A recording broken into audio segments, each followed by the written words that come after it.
Hi you guys, it is week 29 lap band post-op for me, and this week I want to discuss about what I wasn't expecting after surgery and maybe what I knew but didn't fully grasp after surgery. So the number one, and every bander can relate to this, is mindset. I always knew ahead of surgery that I would be struggling with the mental fat kid in my head, but I didn't grasp how much I would be working on lassoing that. 29 weeks after surgery, it's still a struggle for me. And, living with this band, I realize more than ever, it's my mind, it's my head, it's what's going on up here that made me overweight. It's never been my stomach. So that's number one. Definitely a top thing. Even though I knew it, I didn't fully grasp it until I've been living it. Secondly, this week, I'm not a big alcohol drinker, but I did go out this week and I had 3 drinks. I weigh a lot less than I did before. I also have no tolerance. So with those 2, I got hammered off of 3 drinks. And once your food and drinks included are past that band, it does not come up. And I don't think I've heard a single person mention this, but be careful if you're a drinker, because it's one thing for you to let some food slip by, and maybe you ate a soft food or a more liquidy type of food that got past the band. You messed up this one day, whoops-a-daisies. But liquids go past that band very fast, and alcohol poisoning is a real thing. With the band, I think it would be a lot easier to really, really do some damage on yourself with alcohol because you can't vomit it up like a normal person. So that's something I never had considered. And I realized this week, even though it was only 3 drinks, I was careless. I wasn't thinking about that. And the next morning when I woke up, I was like, oh my gosh, imagine if I had 6 or 9. And when you're in that drunk mindset, you just don't think about it. The fact that if you really did overconsume your alcohol, it can't come up the same way. So just keep that in mind, because I had never even considered that. My surgeon never warned me, and I haven't seen it on any of your videos. Number 3 that I did not expect was this is another one that I had heard but didn't quite get the concept until I've been living it.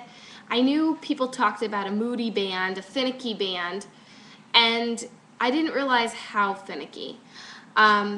There are days that I am being well behaved, and I will have a bite of, I don't know, I'll have a cracker, and it'll make me PB.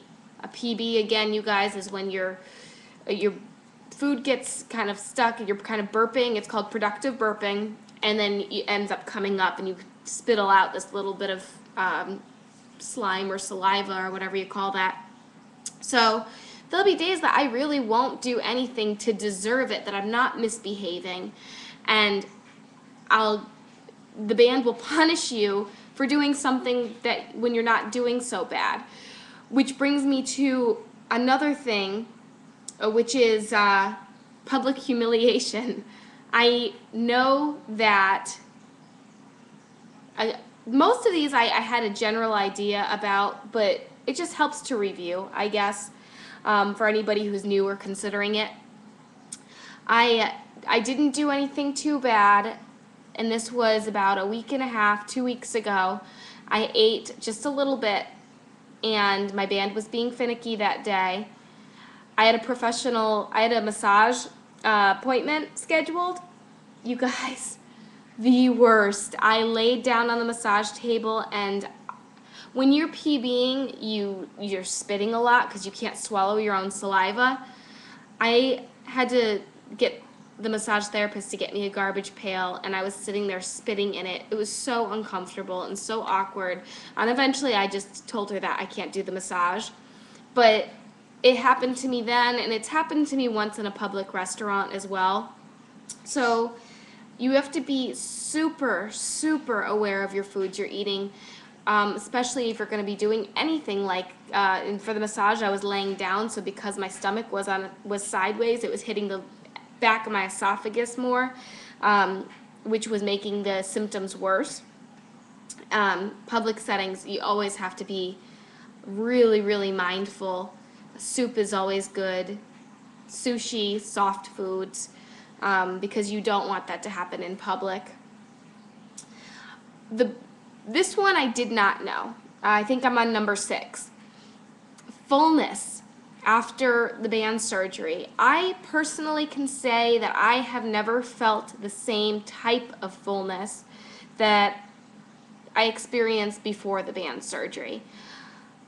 I love the feeling of having a nice full belly. I love that sensation. I don't know hello, that's one of the reasons I struggled with my weight, is I just love that feeling.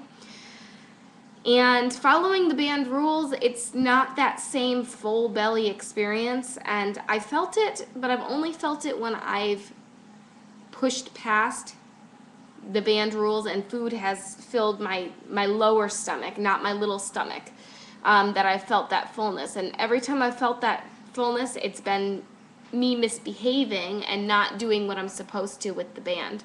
So do I miss it? Yes. I like a full belly, but it's not the same type of satisfaction. However, it's not an empty stomach feeling either. But it is a different sensation for me. Let me know if you guys agree, because I personally don't feel that same. I feel that it's tight. Like I can feel that I'm not, that I should stop, but it's not the same type of satisfaction, if you will. Lastly, dehydration is very easy for me. Being that you cannot drink and eat at the same time makes it very, very easy for me to forget to have my drink. There'll be a snack or something at work where I'll just go and take a little bite of it, and I'll be like, oh shoot, I forgot to drink my water. And then I wait an hour, because you're not supposed to drink until an hour after you eat. And then I'll see my friend will have a couple chips or something. Chips is a bad example. I never eat chips. But then she'll have some food, and I'll take a bite, and then I'll be like, oh shoot, I forgot to drink my water again. I wait another hour. And if I complete that pattern throughout the day, it's very easy to go a 5-hour span without drinking, and that's terrible for you. So I need to be very cognizant of drinking, much more so than I've ever been. And I also noticed that I don't seem to be as thirsty. I used to call myself a water buffalo. I drank so much water. When we went to restaurants, I was that person that was embarrassing, that would just down, 5 glasses of water. And the server would always have to come back and give me more water. And I noticed that my water intake has gone down a lot naturally, and I think that has a lot to do with how my stomach feels, and maybe that subconscious sensation of, oh, my stomach is full, so therefore I'm not hungry or thirsty. So you have to be really, really cognizant of getting your drinks in. And I hope this was helpful for you guys. I just wanted to go over what I wasn't expecting as far as my sensations, and I'll talk to you guys later. Bye-bye.